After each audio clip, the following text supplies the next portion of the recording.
Bagaimana sebenarnya tingkat kerawanan dari aplikasi Sirekap ini? Kemudian kelemahan apa saja yang ada di dalamnya? Kemudian seberapa besar memang celah terjadinya kesalahan dalam aplikasi Sirekap? Saya akan tanyakan langsung kepada Chairman Indonesia Cyber Security Forum, Ardi Suteja. Selamat malam, Pak Ardi. Selamat malam Mbak Caca. Pak Ardi, tadi kita sempat menyaksikan bersama ya Ketua KPU Jatim Teddy Kurnia setidaknya menyatakan bahwa servernya down, kemudian setelah nyala kembali ada perubahan dari angka-angka tersebut sehingga tadi dinyatakan yang keliru itu sistemnya, keliru oleh sistem, tidak diketik sendiri.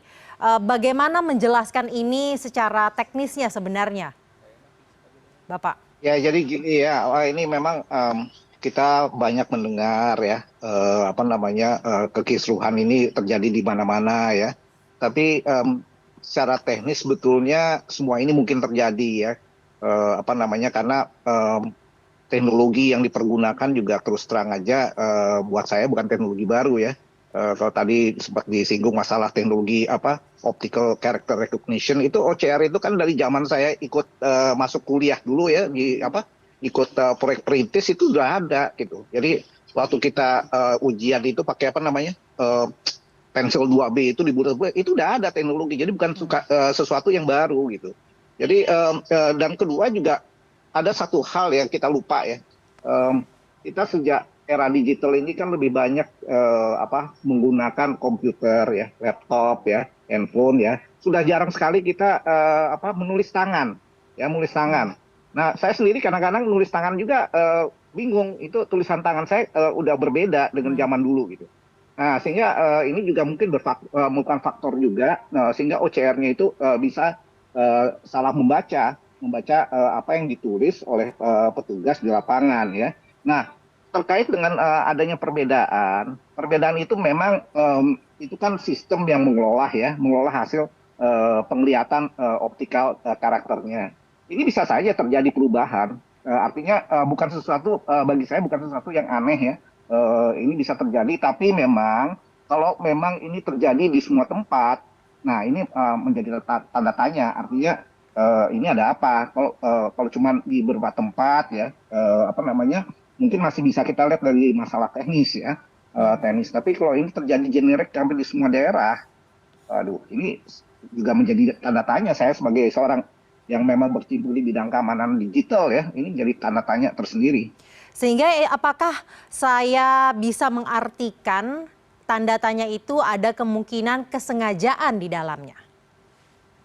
Nah, saya nggak mau berandai-andai ya, tapi itu memang ada koridornya tersendiri, yaitu tugasnya Bawaslu untuk melihat. Nah, yang jadi pertanyaan Bawaslu punya nggak kemampuan, kapabilitas ya untuk menyelidiki ini secara forensik. Nah, mau nggak mereka melakukan pengaduan kepada Polri untuk masuk, karena yang memiliki kemampuan forensik digital itu ada di Polri.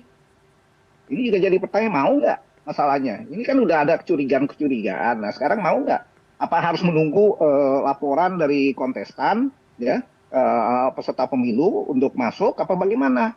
Nah, ini juga perlu dilihat dan tidak bisa diasumsikan secara gamblang, tapi memang harus dilakukan audit forensik digital yang lebih komprehensif untuk menelusuri di mana persoalannya, apa benar.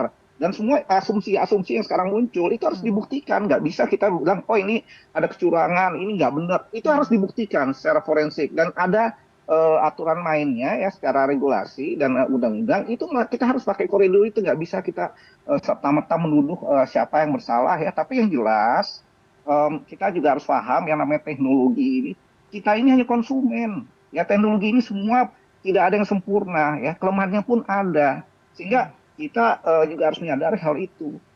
Jadi harus ditelisik lebih dalam bahwa bisa saja bukan masalah sistem down server ini aja ya, Pak ya? Betul, down server tuh banyak sebabnya juga ya. Artinya bisa juga terjadi overload pada data entry ya dalam proses. Kedua juga kita nggak tahu desain arsitekturnya di masing-masing KPU di daerah itu seperti apa. Mereka punya kapasitas pengolahan datanya seperti apa, storage-nya seperti apa, di mana mereka menyimpan data itu kan juga jadi masalah. Karena selama ini tidak pernah ada transparansi yang menjelaskan pada masyarakat semua ini, padahal kita tahu ini namanya KPU daerah, itu kan lembaga publik. Artinya ini menggunakan duit masyarakat, duit dari pajak. Nah, kita berhak tahu dong apa namanya yang namanya transparansi penggunaan Baik. teknologi dan siapa yang menggunakannya. Nah, ini jadi masalah.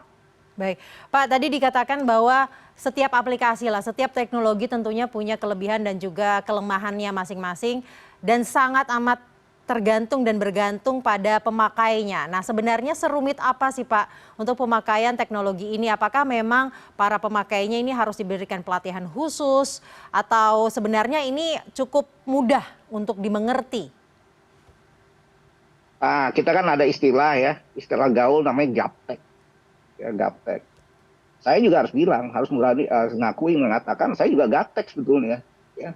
Makanya saya bilang tidak semua orang tuh merasa dirinya paling hebat soal teknologi, ya. Apalagi menggunakannya. Sekarang kita beli handphone sederhananya. Kita beli handphone, ada yang nggak ngajarin kita pakai handphone? Yang jual jelas nggak. Ya.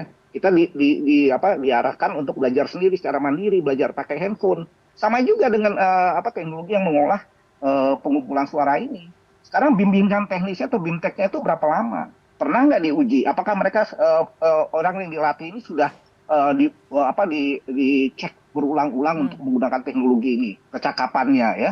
Itu kan harus ada yang ujian, harus ada diuji. Nggak mungkin orang dikasih komputer dilepas begitu aja ya, jadi liar kan?